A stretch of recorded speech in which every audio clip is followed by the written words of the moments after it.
You've reached the Shar Hotline, your pep talk turned podcast. It's your direct line to unshakable confidence, unapologetic self-love, and the permission slip you didn't know you needed to show up as your true self.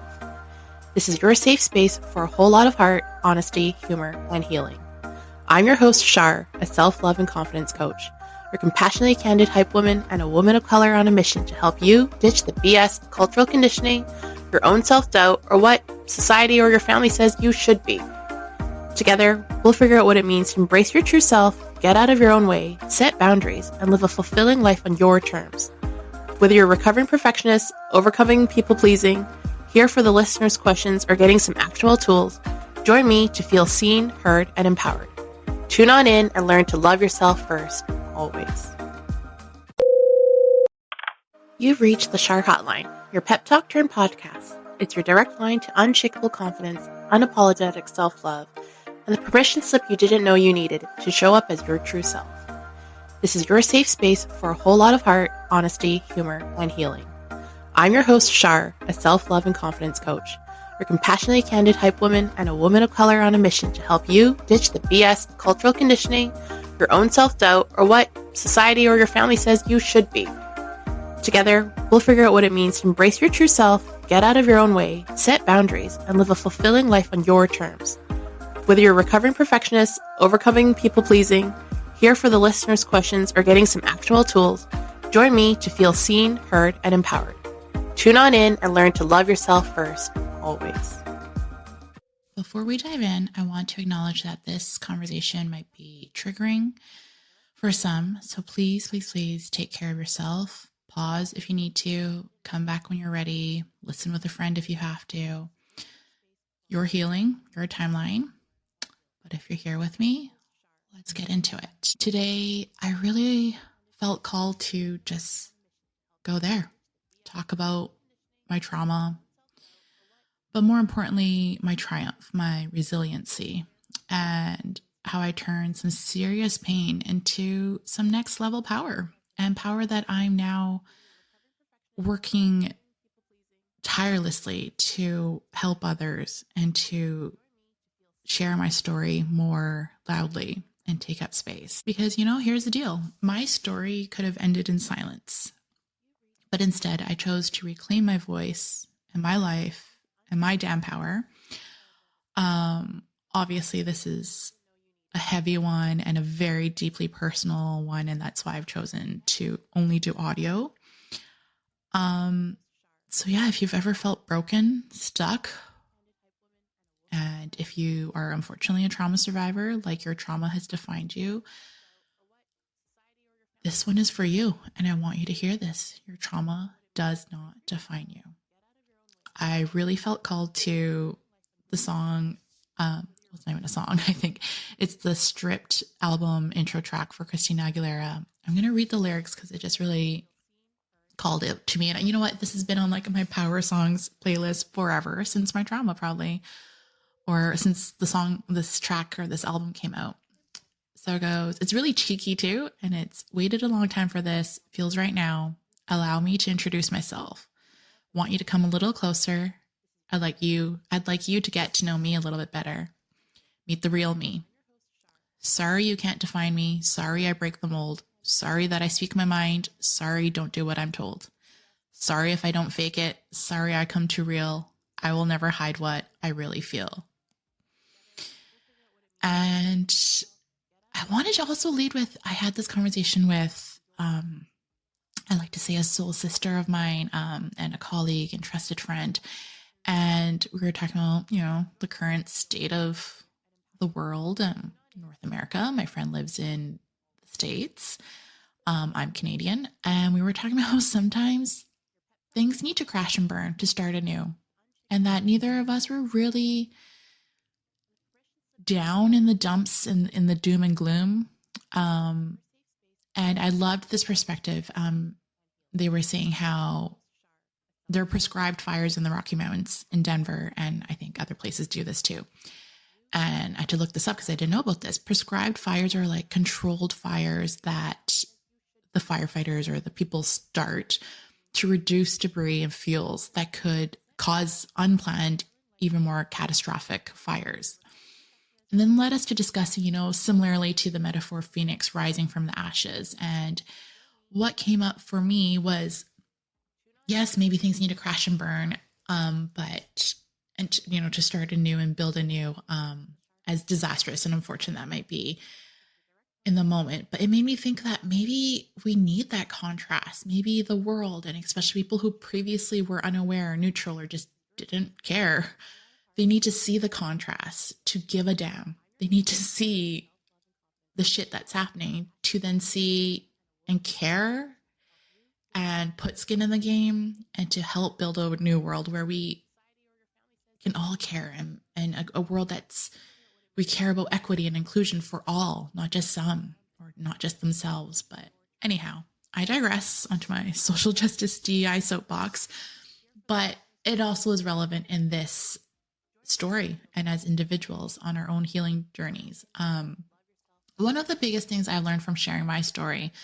whether it's out loud or just with myself and for myself, is that it helps me understand me. And I think when I started down my healing journey, I was ready to start sharing it more. I felt called to share it. One, yes, I was more healed. I've healed some deep wounds where I can share it. And it helps other people understand me, I find. And with that, I'm very selective of who I share that with. But it helped me connect the dots between why I am the way I am, why I can be this perfect mix of perfectly imperfect, and why I can be cold, emotionless, and robotic at times, but also deeply empathetic, compassionate, fiercely protective of the people I love. And outside of me, I just feel so strongly that vulnerability is the key to connection, and that connection is true power. So here I am, putting myself out there with so much fear, but also so much courage, in hopes to connect with you. Anyone, someone who can find peace in this episode, to truly embody my entire purpose of my work I do in coaching, is to help not just one person to feel less alone on their healing journey. Trauma has shaped me in a way. It's like shaped my wiring, why I'm so damn controlling sometimes. Some of that's personality too, of course. But why I have such a low tolerance for people's bullshit sometimes too. And it's also shaped the depth of my love, my loyalty, my ride or die energy, and how I can hold so much space for others because I know what it's like to feel unseen, unheard, and dismissed, and to feel lonely. So when I share my story, it's not just to help others, it's also to help me too, and to remind myself that I'm not just one thing. I'm multifaceted, and I'm not just the girl who survived. I'm not just a trauma response. I'm not just a survivor. I'm all of it and more, and all of it is worthy of my own love and abundance and joy. And I really felt called to dropping this episode in March, my birthday month, because what better way to celebrate me than by honoring every version of myself, my past, my present, and my future. And, the past is a version of me who survived. She went through freaking hell and kept going, even when it wasn't in the healthiest ways. And the present me of doing the work, choosing myself, healing and thriving in healthier ways. And then to honor the future me, the version of me who is limitless, abundant. I am abundant already now, but even more free and abundant and more freedom, and writing her own story to help others reclaim their power. Because you know what? I fought for this healing and I've earned this power. You did too. And you damn well deserve to stand in it. And I love that speech that Snoop Dogg did once. And he says, I want to thank me for never giving up, for choosing myself. And yeah, for me, it's like turning my pain into power. And for me, it's turning my pain into power. So cheers to rebirth. And let's get into it. This episode isn't about reliving the past. It's about rewriting the future and giving a glimpse of my process and my journey. It's not so much about the trauma itself. If it gives you healing and can help you on your journey to talk more in depth about the trauma, please feel free to reach out to me. Caveat and disclosure and disclaimer, I am not a professional therapist, so if you need that, please seek that out. But this story I want to share today more is about the triumph after it all. We're not victims, we're survivors.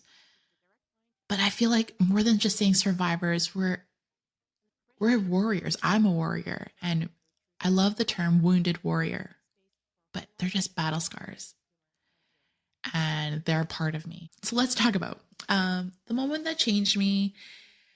And we're going to talk about honoring my past, that version who survived. So what happened to me was I was 17 years old. It was the first weekend of grade 12, which is senior year of high school, which conventionally usually should be the big happy grad year of school, high school, before you really have to become an adult, quote unquote. Are we ever really adults? But that year got tainted for me. It was that weekend. There's a house party. I had been drinking, and without going into details, I was assaulted. I was sexually assaulted. I was raped by someone I had dated previously. I wasn't at the time. It happened, and I got out of there. But I'll never forget the feeling of being voiceless and being trapped and scared, of course.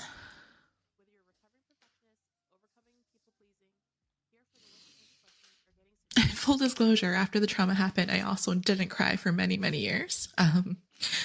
And now, through my healing, and more recently this past year, through grief and of the actual physical loss and passing of someone, and a lot of more deeper healing in terms of really diving into my spirituality. And I like to say in my spiritual awakening era, I cry a lot now. Anyhow, so the aftermath after being assaulted and raped is, while everyone else around me was in this frenzy of excitement of planning our grad year, grad dresses, parties, all that, I felt dissociated and I was just floating. Of course, I didn't have the words to articulate this at the time. I was 17 and nobody else around really helped me. There's no therapy. There were no coping tools, just survival mode. If you don't already know, I'm a child of Chinese immigrants. My parents were born in Hong Kong, and, we didn't talk about therapy. We didn't talk about emotions. I was never asked how my day was, which is fine. There's no resentment. It just was very different and didn't support in my trauma and in my healing. So then after a few months after that incident, I got into a car accident during a snowstorm. Also why I hate being on the road when it snows. But another car had T-boned the passenger side where I was sitting, and I ended up with a back injury that led to many, many years of sleepless nights and discomfort and pain. And at that time, I was also dancing at a pretty prestigious dance academy, and I was in, I think, 5 classes, and some of which were competitive, and I loved it. I started dancing late in life, like when I was 13. And I loved it. But then the doctor had ordered me to quit dancing. And for a while I fought it and kept dancing, which then ended up messing up my back even more. So unfortunately, I finally had to call it quits. But then that just added to my trauma and added to, I started gaining weight and just sad that I couldn't dance because that was like a form of escapism for me, and losing that and dealing with my trauma or not dealing with it. And for a long time watching dancing movies, I think that's like when Say the Last Dance came out too, maybe, but watching movies or dancing made me so upset I couldn't watch it. And like, I guess I avoided things that would make me sad or cry. probably why I didn't cry. But you know that losing dance as a form of escapism when I needed it the most sent me into deeper pain and sadness. And so on the outside, I think people may have seen a very outgoing, social butterfly, fun, easygoing Shar. And I also always reference myself in a third person for some reason at that time. It was like this like facade to be like extra confident. But I wasn't necessarily a facade or mask for others, but more for me to pretend and act like I was fine and I was a normal teenager and I'm not broken. But in reality, at home, I was in so much pain and I was so desperate for some way to relieve that. And I was also at the time 16.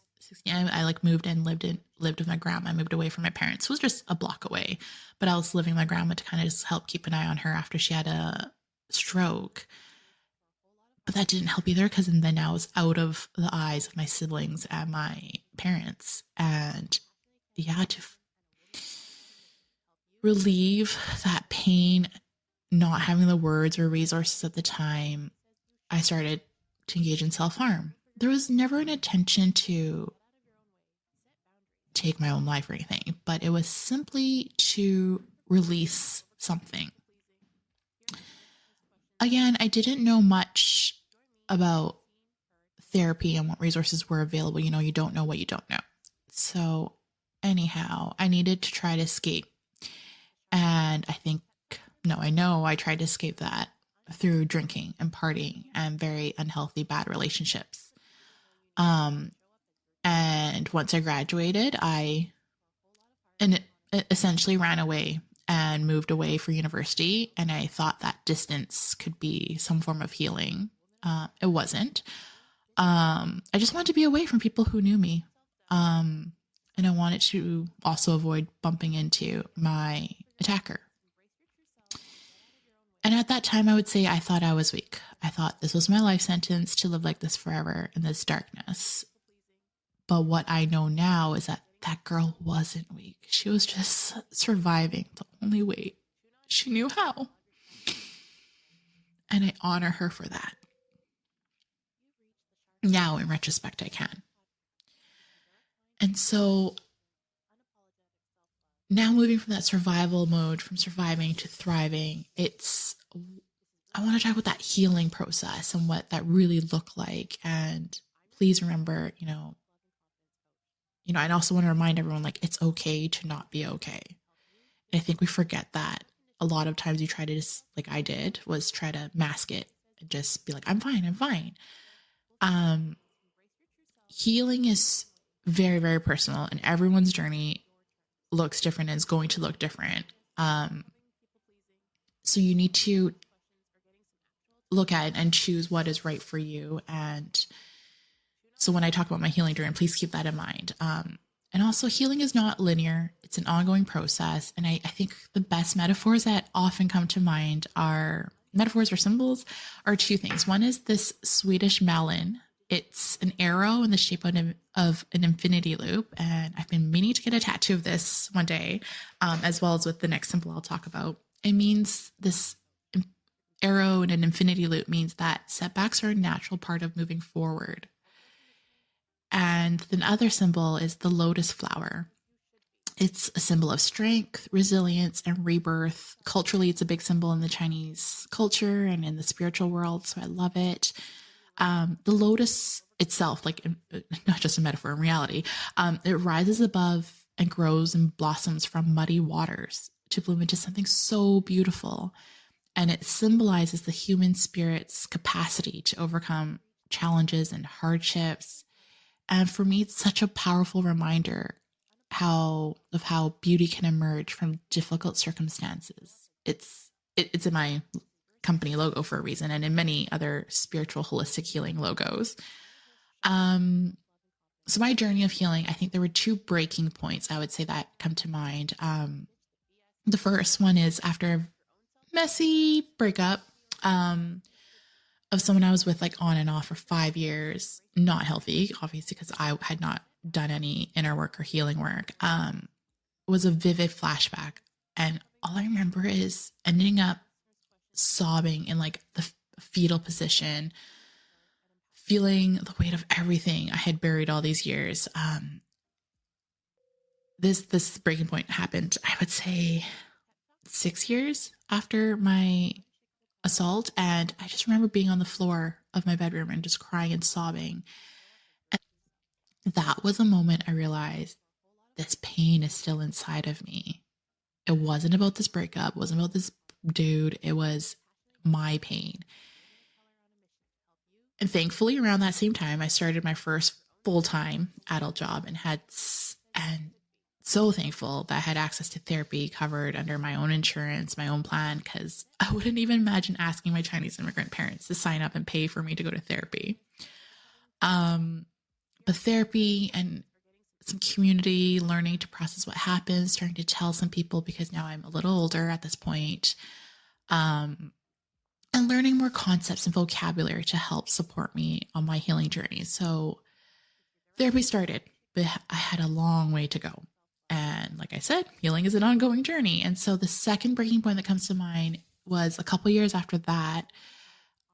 I was still partying a lot, clearly not healing. And it was one particular incident where I blacked out and my friends had to bring me home to my apartment. And the next morning they were all very upset with me, like to the point where like they wouldn't go in the same car as me. We're all going somewhere in the morning. And one friend who was driving me, he was just too sad and in pain.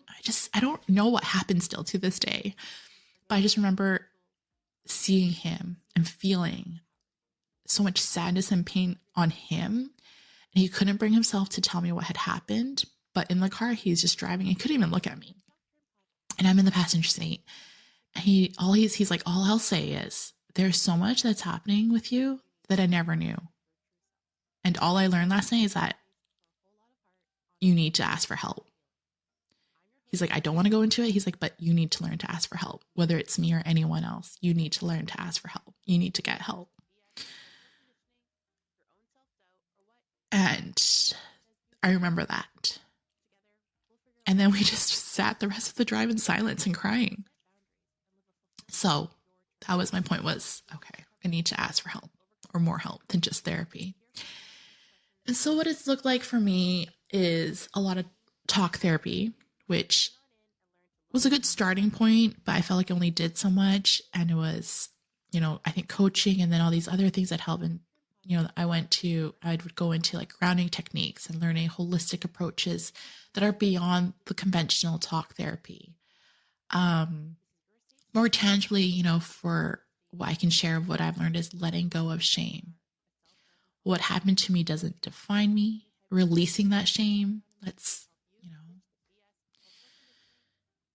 the shame is not yours to carry. And some people might think healing means getting over it. But I believe real healing is about learning to carry it, but carrying it differently without that shame. My trauma is a part of me. It's shaped me. I think some people want me to get over it and stop talking about it. But whether I like it or not, it's influenced me and how I see the world and how I show up in the world and how I show up in relationships and in the work I do. And instead of pretending it never happened, I've chosen to integrate my story into what I do to empower me and not limit me.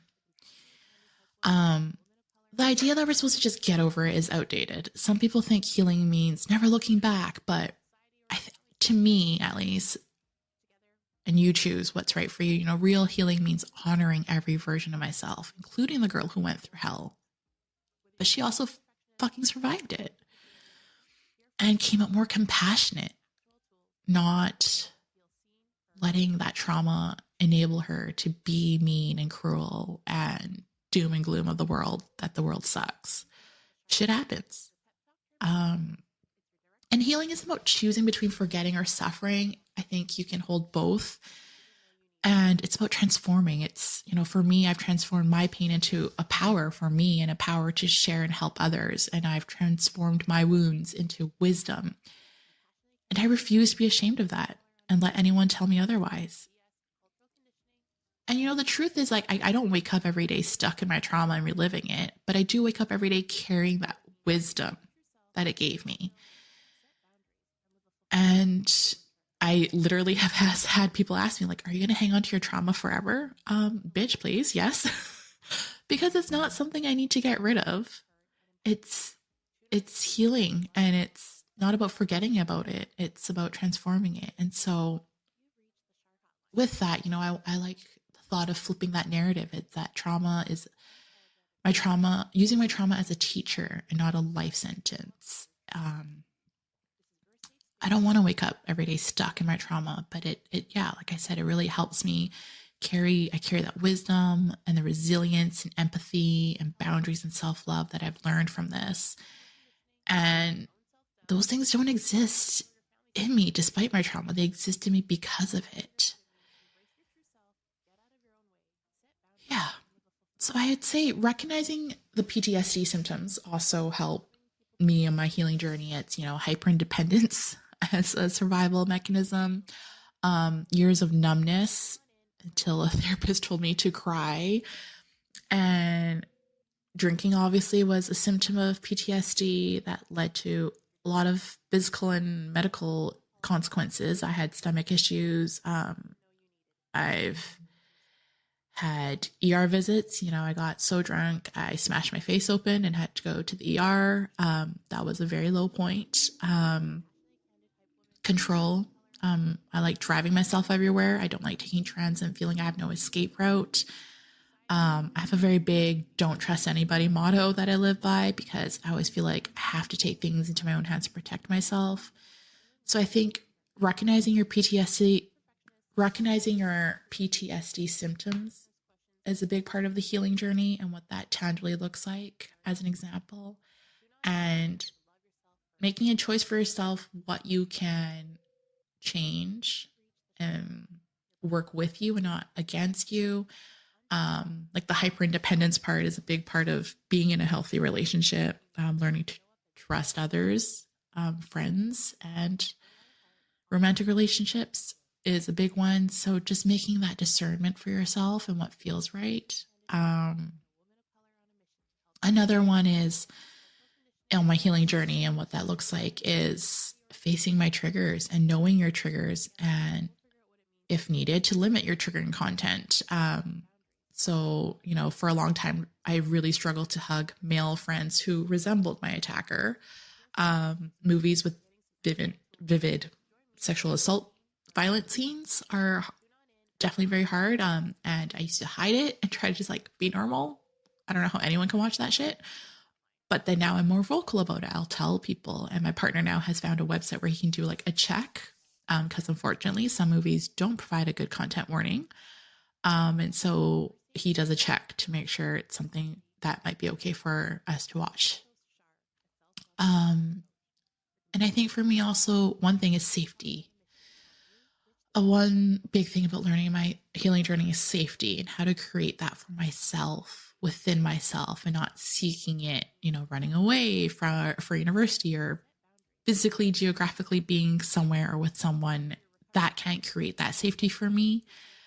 I think, an example of that was like when I was pregnant, telling my midwives that I am a sexual assault survivor, and telling my midwives team and making sure they're aware that basically that all hospital staff, I did deliver in hospital both times, and any hospital staff had to make aware of what, announce and explain what they were going to do if they were going to touch me during the labor, as well as the aftercare. And my midwives team were so good with that. They were like my security guards. I loved that, and like really keeping the calm and safety. But I had to advocate for that for myself, because I know sometimes, in the hospital and or especially in labor, things might happen and things need to happen quickly. But being able to advocate that for myself was a big example of learning to create that safety for myself and not relying on others. Another big part of the healing journey is rebuilding trust with yourself, reconnecting with myself, and being able to not be lonely, but be alone and enjoy solitude and enjoy my own company, and connecting with myself, getting quiet, somatic and breath work, grounding techniques, and getting clear on my values and my needs. What are my non negotiables? And doing that work of getting quiet enough to listen to myself and then trusting myself. And some days are harder than others, but also some days are easier than others. So just learning to trust myself and, listening to that gut feeling, and trusting that I'm not going to put myself in harm's way. Or I'll do the best I can, at least, Another big one that I learned in my healing journey was grieving my younger self. A huge part of my healing has been grieving the 17-year-old in me who lost her innocence way too soon. And for years, I didn't even realize I was carrying that grief until I learned about it. But as I've deepened my inner work and through hypnotherapy, energy work, shadow work, inner child healing, and sound baths, I've been seeing her. I've been meeting her. I've been holding her safely and letting her know she is safe now. And she didn't deserve what happened. She didn't deserve what happened, but she does deserve my love and my compassion and my protection now. And you can do that too for yourself. And yeah, that's a lot that I've learned along the way, if that helps anyone. I think along the way, I also had to learn to make choices that were right for me. That goes with the trusting yourself and what's right for me in my healing journey. And again, it's not the same for everyone. It's deeply personal, and you got to kind of like trial and error to see what works for you and what doesn't work for you. And that can change day to day, week to week, season to season. One big one was I made the choice to not charge my attacker. A counselor taught me something I'll never forget, that a wide number of cases of assault happen, like spread your arms out on both sides. And then only this many get reported. You put your hands together, the width of my face. And from that, even fewer actually get arrested and go through trial, which is place your hands half that previous size. Then after painful and triggering and grueling trials, if it even goes to trial, only this many, like put your fingers together, only a few millimeters, less than an inch, actually get charged. That was such a powerful visual for me. And, and sorry, I can't do this on video, but essentially that therapist asked why I would want to report this attacker. And I said to save other people from going through what I went through. And they said to me, after seeing that visual, that I need to do this for me. If I want to charge this person, I need to do it for me, not to help save others. And I realized I didn't want to do it. I didn't want to ever see that person again. I didn't want to go through a trial. I didn't want my parents to find out. And for me, I've held on to that for a long time, and a lot of guilt for not ever charging my attacker. And I still hold on to that. But I guess in my own way, I have found a way to help others now in sharing my story here and in the coaching work I do to empower others and to empower trauma survivors. And yeah, another choice I made was, I think it was the same counselor called me out that I don't cry and asked me to dedicate time to sit down and just let myself cry. That was like early on in my therapy. And well, I never ended up doing that homework at that time. And in retrospect, yeah, I stopped myself from crying for many years and removed emotions. But now I can. So as you can hear. And another choice I made, and not up for debate, please don't reach out about this, is that I never told my parents about my assault. My dad has now since passed away in 2022. And I've come to terms with that fact, and I never shared it with him. I never shared it with my mom. And that's a decision that's mine to make, and I've made that, and I hold that. I don't know if my mom listens to my podcasts or watches my content. But she's also never approached me about it. And some people may disagree with that and object to that, but then let me be clear, it's not here to debate. I'm just saying this is a part of something that I made a choice of on my healing journey. And that's my journey, my healing and my choice. So you do you. And now being a parent myself, I'm even more confident in this decision. Obviously, one, I hope my kids never go through something so traumatic. Two, if they do have anything bad happen, I would hope that we've built a foundation, a relationship, and a bond and connection where they feel safe to tell me. But for me, now as a parent and seeing myself as a child to my parents, there's no purpose in my healing to tell them. Telling my parents would not serve any purpose in my healing. And I don't need their validation. I don't need their comfort. I've gotten that for myself within myself. I don't need their understanding to know my own truth now. Yeah, so I've healed in the way that's best for me, and that's what matters. What it looks like now, like I had a friend explain to like articulate and like draw a picture almost of what this self-love and healing looks like and feels like. I can articulate and discern where my trauma responses kick in. And so what does it look like? It's okay, let me try to draw a picture. It's healing feels like waking up in the morning and not immediately feeling heavy and dark, like a dark gray cloud on you over your head or on your chest. It's walking past the mirror and not tearing yourself apart.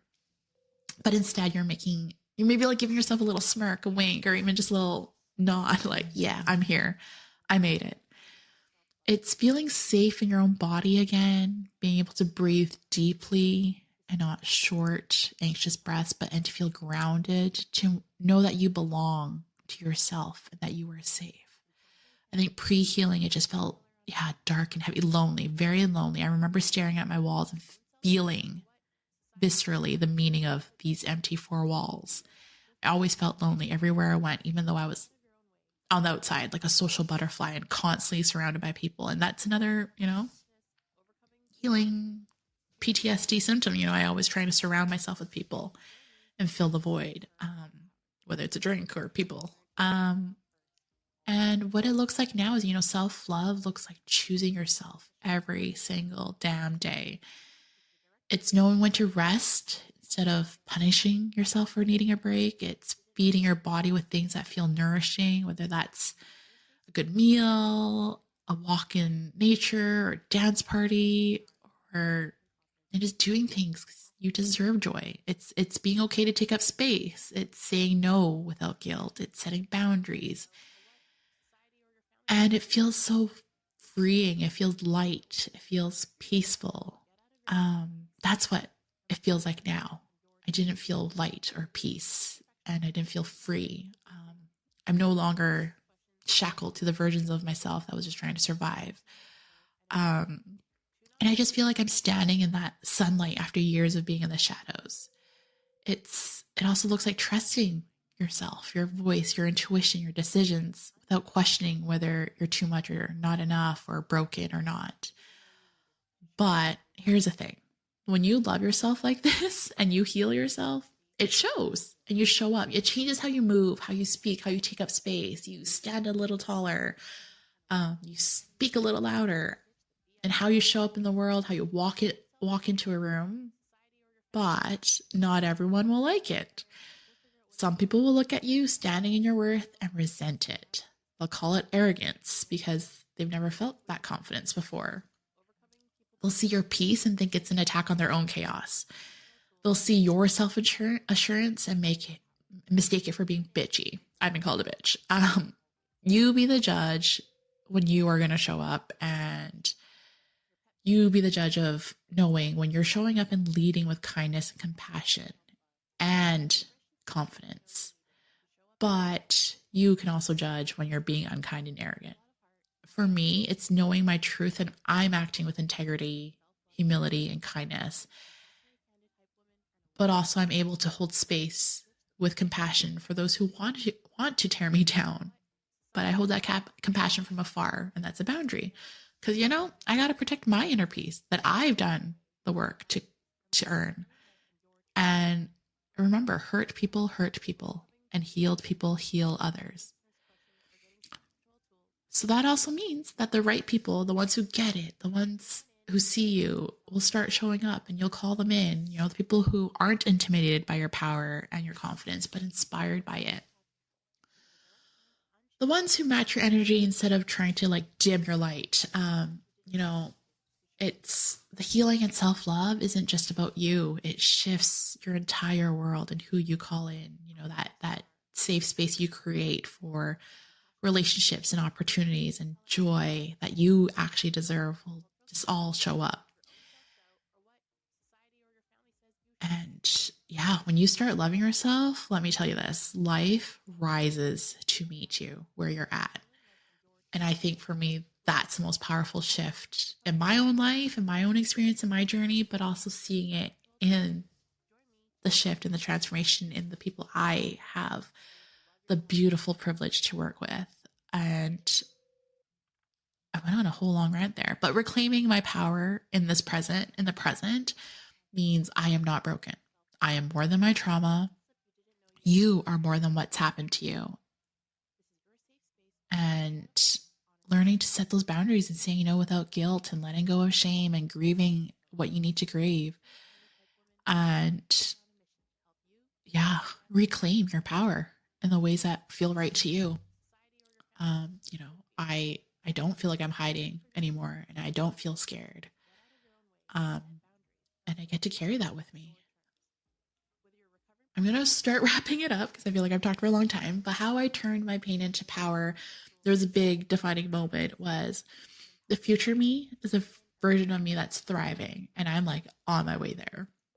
And that defining moment was watching Big Little Lies. I never read the book, but I was watching that in a time where I just really felt like the narrative and trajectory of like my career and life decisions weren't really aligned, and feeling that. And then watching Big Little Lies made me realize if I could just help one woman heal, it would be so worth it for someone to break out of that trauma and that being a victim and being a survivor, how to help just even one woman. And so for me, from that, it was, I had a choice. I could choose to let my trauma break me or let this empower me. Do I choose to let my trauma enable me or empower me? And so part of reclaiming that was deciding, yeah, how to turn this pain into purpose. And so for me, it's through this, my work, my coaching and storytelling, and one being this podcast, to share this light for others. And self-love as a rebellion, you know, loving myself is how I fight back. And despite what I thought destroyed me before, I'm still here. And so for me, super like cliche and maybe like tacky, but it's like, or cheesy, but if I could help one human at a time to become more self-loving and confident in themselves, to show up more compassionately, then there'd be so much kindness in the world. And that's how my contribution to making the world a better place that's more equitable and more inclusive for all, is one human at a time, to make them more self-loving and kind. So yeah, for you, I'm going to wrap it up. Your power is waiting. The hero of your story is ready to soar. Just, you got to let them rise up and shine. The final takeaways: honor your past for surviving what they didn't know. Honor your present. Do the hard work. Do that work of healing, and honor your future, because they're limitless and they deserve to live fully. So in honoring yourself, find the tools, community, and people and resources you need to help you on your journey of self-discovery and self-love and reclaiming your power. And if you or someone you know is a trauma survivor going through a tough time, I'm sorry. Something shitty has happened to you, but there is hope. And I wish peace, grace, and so much love on your healing journey. And I know it can feel so lonely sometimes. If you don't have community or don't have a person, like, please DM me. I see you. I'm with you. You are never alone. And To wrap this up, I really want to quote from Andra Day's Rise Up. You're broken down and tired of living life on a merry-go-round. You can't find the fighter, but I see it in you. So we're going to walk it out and move mountains. All we need is hope. And for that, we have each other. And we will rise like the day, in spite of the ache. Thank you. Thank you for following me along this whole damn journey. If you're still listening, you are a survivor. You are a warrior. You are a mother effing Phoenix rising. And I am so damn proud of you. And you should be so proud of yourself. Thank you. Thanks for tuning in to the Shar Hotline. I hope you're walking away feeling seen, supported, and a little more at home in yourself. Healing isn't always easy, but remember, you don't have to do this alone. I got you. Every time you choose self-love, self-trust, and self-compassion, you're rewriting old stories and stepping into your damn power. And I'm all about helping you get there. Got a burning question, a messy situation, or a soul shift you're navigating? Please feel free to slide into my inbox with a Dear Shar letter at sharwongrichardsoncom/Dear Shar, or check the show notes for the link. And let's unpack it together in a future episode. Until next time, love yourself first, always. Your hype woman, Shar.